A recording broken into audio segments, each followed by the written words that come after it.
everyone, I'm AdamHarry, and I'm here with the one and only Goatboy. Goatboy. We're here to talk about Rogue Trader, but more importantly, we got these two fancy mini codexes here, and in this video, we're going to be talking about what they do and don't do for 40k right now. but mostly we're going to be focusing on the Gellerpox infected. Right? Yeah, because that's the plan. That's the one that we could say their name a lot easier. Geller. The Star Striders. Elucidian Stars? We practiced for like 5 minutes. You don't want to know how many things. That's awful. The Star Strider. No, but we are going to focus on the Gellerpox infected in this one. There's a handful of new units in the game in this book that we're going to be talking about today, right? Yep. There's a couple things in there that I thought that are interesting.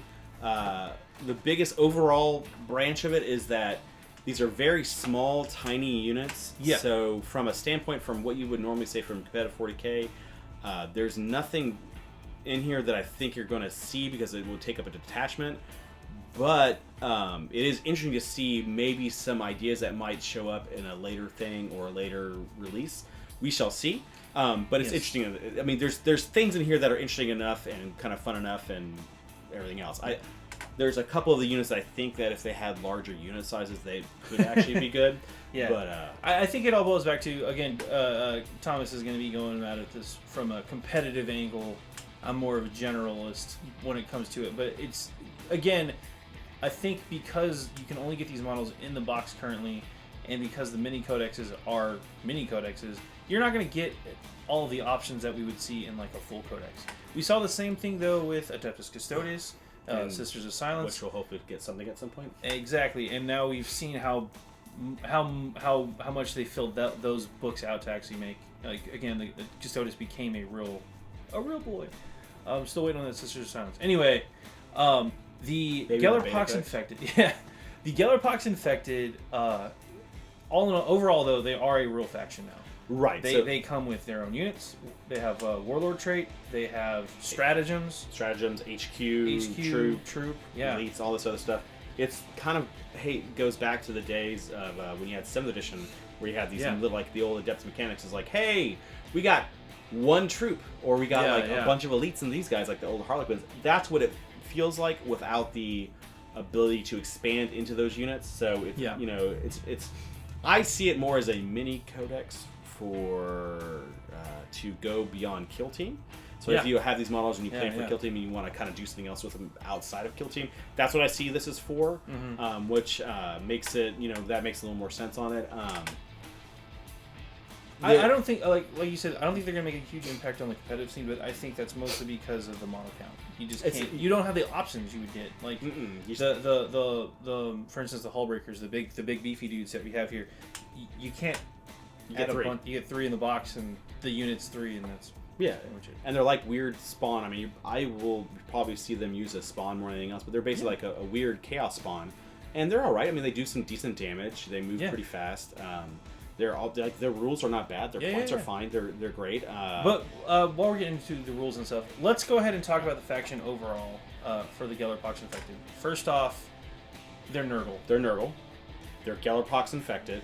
I think keywords. There's some demon in there because some of them are demon, but a lot of them are just kind of like I think just mutants overall. But Gellerpox infected is the faction keyword that you're building off of. But because they're Nurgle, they pretty much all have disgusting resilience. Right, they are. They are all disgustingly resilient. And that, they all have that basic rule. They have the basic lead guy follower. That's a weird rule they have. Yeah, Volgar's followers. That causes them to have to be deployed near him, and if they can't be deployed near him, they are destroyed because that's how they're deployed. The weirdest thing on here, and the most interesting, the biggest thing on here is that they have one warlord trait. It's called Twisted Brilliance. It basically allows this guy generates 3. If you pick his warlord, generates 3 command points that can only be used on the Gellerpox units as well as their stratagems, which is a really interesting thing because they lock in command points to the detachment they're a part of, which is something we've talked about on BoLS articles that may be a way to help balance some of these command point battery issues. So this could be something they're saying. Basically, this is we're not for sure if this is going to be a thing, but the concept, this idea, the blueprint of hey, we are locking in command points to this detachment, this faction only. And so the points they generate can only be used on their stuff. And since there's no really regrowth or anything else in this detachment, it means that it's a little bit cleaner. And again, since it's not a full detachment with like a bunch of stuff in there, it maybe it's a little cleaner, so you don't have to have like separate dice or separate little glass beads or something to show you where your command points go. But that might be something that's going to have to come down the pipeline for later stuff. But that's the biggest thing at the top end that we're looking on it. So let's go into it. We'll go. There's not a ton of units, but like Volgar, thrice-cursed, which is this. He's the HQ. He's starting off. He's 5 power level. He's a big beefy dude. He's this guy. He's got five. He's got a movement 5. Movement 5, 5 wounds, strength 5, toughness 5. Hits on a 3-up. Can't shoot for crap. But he doesn't have a gun, right? Well, he has a belly gun. Oh, sorry. Yeah, he can spit a flamer, which auto hits, right? Yeah, it's a flamer. So it's just a normal flamer. It doesn't matter if it hits on a. He's got his big thing is he's got a 5 invulnerable save, which is pretty cool. Which is decent. Like it says, keywords are chaos.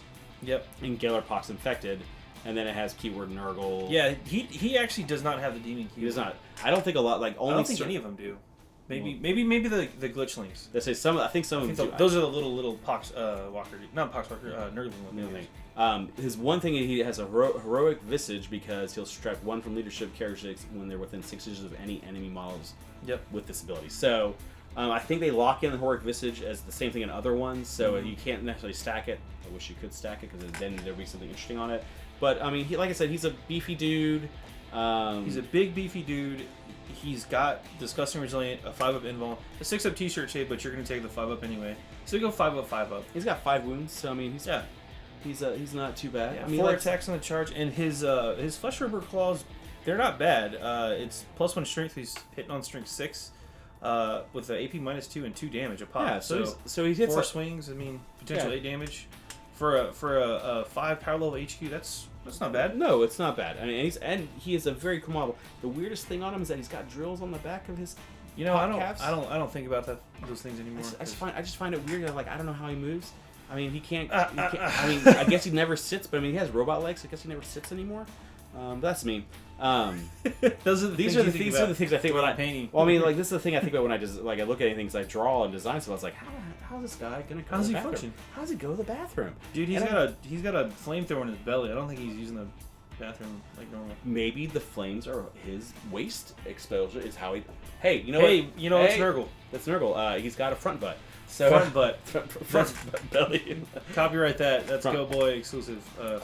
We're gonna the Vox shamblers. Moving on. These are the troop units. This is only a power level 2 unit. Yeah, this is basically a real weak little dude. These are essentially the poxwalkers. So these are basically poxwalkers. The one interesting thing on them is that they have a 5-up invulnerable save, which is pretty good compared to like a poxwalker. This so is the 5-up Gellerpox masks. And then every time you roll a modified saving throw of 6 in the fight phase, the unit that made the attack suffers 1 wound after it has made all of its attacks. Yeah, 1 mortal wound. 1 mortal wound. Yeah. It's their helmets, and they like when they get hit, they like the invulnerable save like bounces back because they're all Geller. The whole thing is the Geller fields are what protect ships when they travel with the warp. These guys corrupt the Geller fields and they mess with the warp and space and time, and that's what that ability is supposed to represent. So again, they still have disgusting resilient. They're still Volgar's followers, so they have to deploy near him. Yeah, and they're strength 4, toughness 4. They have 2 attacks apiece, and they hit on a 4-up. Yeah. So in a lot of ways, they're like better than a Poxwalker, and their AP is -1 damage, and they carry frag grenades. Why would they carry frag grenades? I don't know. And it's shipboarding, dude. You gotta clear, breach and clear. And I'm trying to make sure. Yeah. So I mean, like I said, they're interesting. Yeah. It's like chaos, Gellerpox, infected keywords. And they're cheap as crap. They have Nurgle, of course. Yeah. And I would, like I said, if these guys if you could make them in bigger units than 3, it's something to think about because like, their leadership is real bad. They're 2 power level, and you only get the 3 models though. Again, it's limited by what's in the box. And again, I this is why we keep saying like. You may not see these on a competitive scene, but for funsies, they're totally fine. Yeah, but I think like if you get them in units of 10 or 20, this could be something where it's like, oh, this is rough because I mean they move. Yeah, they move 5 inches, so they still are. they're randomly annoying. So they are definitely the better of the compared to Poxwalker, and in some ways like a what's it called what's the Nurgle demon? Oh, now you got me on the hook.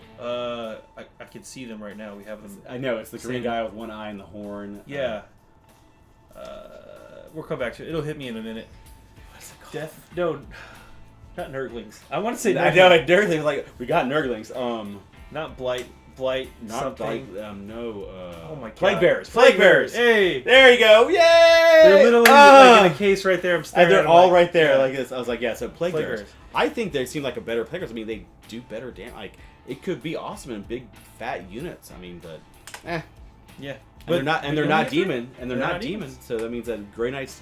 No Grey Knights. You can't reroll these because you're not... You know what? You're and the 5 up invuln is just, 5 up is not bad? Yeah. 5 up 5 is not bad. And they're T4. They're not T3. That's good. Speaking of T3, these are actually T2. Glitchlings. These are the little nerdling looking guys. These are again power level 2. They are demon. These have the demon keyword. Okay, I figured of everything here. They're basically single model Nurglings. They don't get a feel no pain or no disgustingly realism because if they have over damaged characteristic 1 because they're squishable. But they do subtract 1 so weapon hit rolls made for attacks with ranged weapons that target the unit. Kind of interesting. So they have a base default -1 to shoot. Yeah, they have a cloud of essentially the cloud of flies, but because they glitch the weapons out. Yeah. They like to sing songs like bite, chew, your gun won't work, and I'm coming for you. That's literally a song. I'm singing a song. Yeah. But no, again, the problem with this unit is it comes with 4 models, and that's it. There's a gross one that's 2 guys stitched together. That's pretty gross. Yeah. So. But they're cool. Again, movement 5, hit on 4s in close combat. No strength and toughness 2, with 1 wound and 2 attacks. But again, like Thomas said, they do have. They're randomly annoying. Mm-hmm. They do have the disgusting resilient unless it's over damage 1, in which case they don't get it. But they're diseased claws and fangs. They get to reroll 1 to wound. Yeah. So I mean, it's just an interesting kind of like I said, a lot randomly of stuff, good. A lot of stuff I think randomly annoying. A lot of the stuff if we can get them bigger than 4 would be good. Yeah. On to the next one. The Nightmare Hulks. These are the hull breakers. Right. These are the big guys. These are the guys that we were all really pumped. Yeah, they have Nightmare Hulk and Gnasher Screamer. Basically, Gnasher Screamer is the character who has an extra attack and an extra leadership because he knows what to do. I think he's the one that's equipped the Plague Cleaver, if I remember correctly. Yeah, but this unit, again, limited by the fact you only get 3 of them. Mm-hmm. But overall, again, movement 5, this seems to be a recurring theme. Hitting on 4s in close combat. Strength toughness 5, which is pretty solid. 4 wounds each. And 3 attacks for a base guy, 4 for the other one. So, I mean, like I said, and they also have horrific visage because they're gross ass sons of bees. And, now the interesting thing is they're not demons, and they do not have invulnerable save. They only have disgusting resilient. So they're like I said, I think the winner is still the weird little Poxwalker plague bearer like guy. I think that's the winner one that could be the sleeper hit if it ever became a bigger unit. I think this would be a fun unit if you had more options because they are beat sticks in close combat. They remind me of Ogrins. In a lot of ways. They're Ogrins without a lot of extra, but it's whatever. I mean, their weapons are AP -2 and 2 damage a pop, which is no joke. So, and again, that guy with the Plague Cleaver, he actually gets to reroll 1 to wound, which is pretty bad. Pretty not saucy. So here's the Vermin part. These are a bunch of little guys. They're all. Oh, by the way, were these guys? They're elite. Yeah, the Hull Breakers are elite. So the Vermin are all fast attack choices. So you, like we were talking about earlier, you actually can make a little detachment out of these guys. It's a legit thing. There's the Eye Stinger Swarms, the Curse Mites, and then also the Sludge Grubs. Right, and they're all they're limited to 4 choices total because that's what they come in the box set. That's what they come in the box. The Eye Stinger Swarms are the Flyers. They move fast at 10 inches. They have a 4 weapon skill, which is important. They have D3 attacks. The biggest thing on them is that if they make a hit roll of 6, the weapon automatically results in a wound. So there's no wound roll for them, which I think is pretty interesting, especially if you could have big blobby units of them because their leadership is 8. So they're above average 7. leadership. No, 7 save. Sorry, 8 leadership save.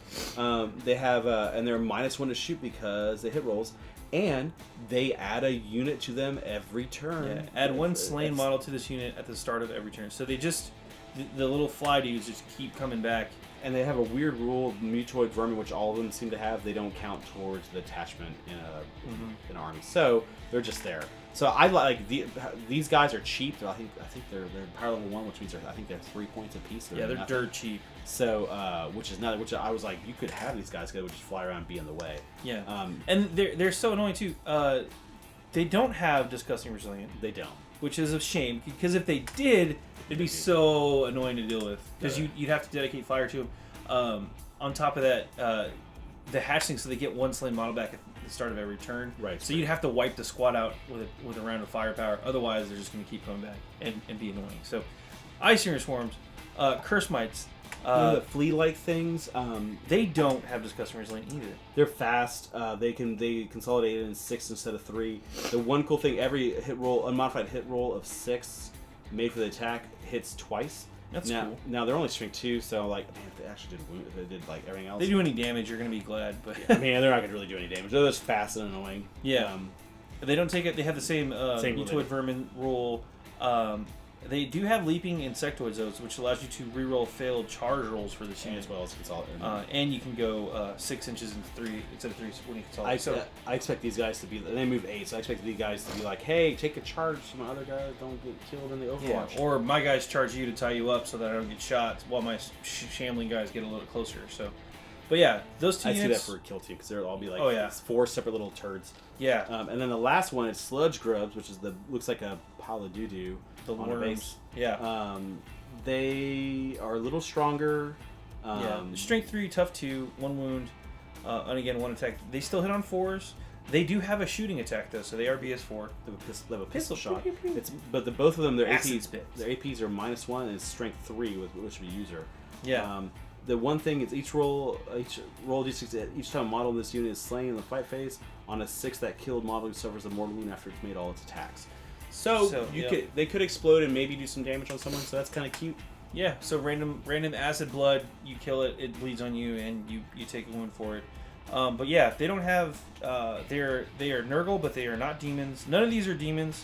They are all beasts though, which is kind of interesting. Which means they can't go into buildings, and there's certain things they can't. Yeah, do. certain limits on that. But yeah, and the last thing. There are points in this book, but the last thing we're going to cover is actually the stratagems. And there are 8 stratagems you get in this book, which is interesting. I don't know how to describe them either, but they're, these are what I think. Like, so if these actually became an army, yeah, mutoid infestation allows you to take a mutoid vermin from your army that's been destroyed, set it up anywhere, hold it within 12 inches of a friendly Gellerpox infected model, and more than 9 inches from any model. That could be really good, because you don't have to make a bunch of these biter swarms all of a sudden appear if you had a huge blob of them, and they appear for 1 command point. If they've been destroyed, they can come back. It's what's that chaos thing where the tire traders, but for the little bug dudes. And they're cheap as crap, so I mean you gotta pay the point cost for it.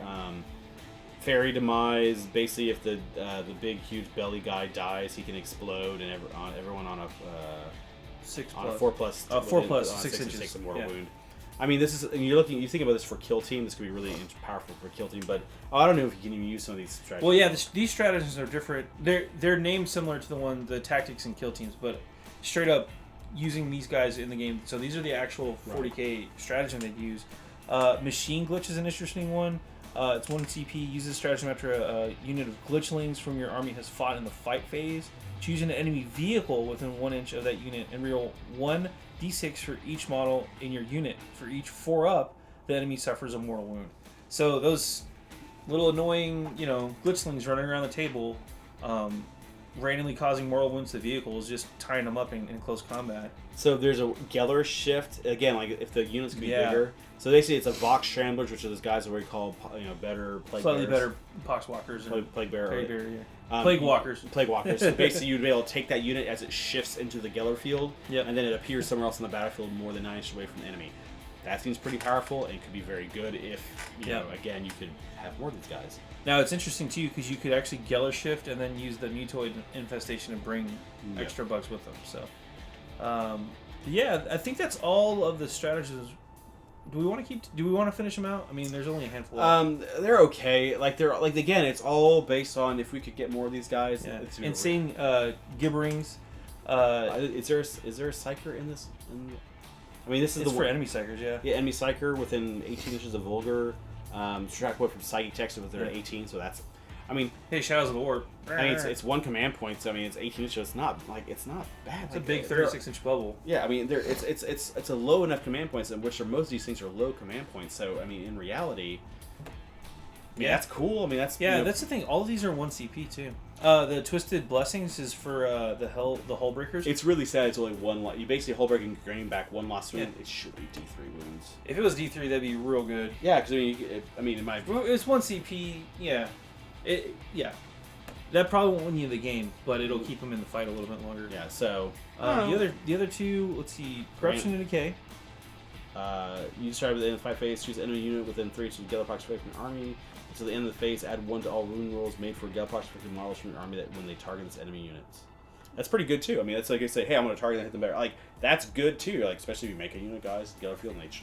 Yeah, if you teleport over, bring some bugs in, target a unit, and suddenly that's a 3 CP combo. Again, if you could take more than freaking 2 models or 3 models per unit, it would just be you can these things can make a working army that's interesting and different. That's not just Chaos Space Marines who warp time or this everything else. So I mean, and then finally, Rancid Vomit.